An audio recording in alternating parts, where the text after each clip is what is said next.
Ama namin banal na may magandang silak na puso, gamitin mo ang iyong karangalan at kapangyarihan upang lulutan ng lunas at awa ang mga dumudulog sa iyo, Panginoon, lalo na sa mga kaibigan ko at nanonood sa video na to.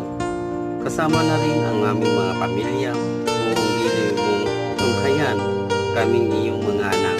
Ngayon ay humihingi ng iyong tulong sa lahat ng aming pangangailangan, lalong-lalo na ang biyaya na ibinigay mo sa amin. Palakasin mo ang aming katawan at mahabang buhay, ngayon at magpakailanman.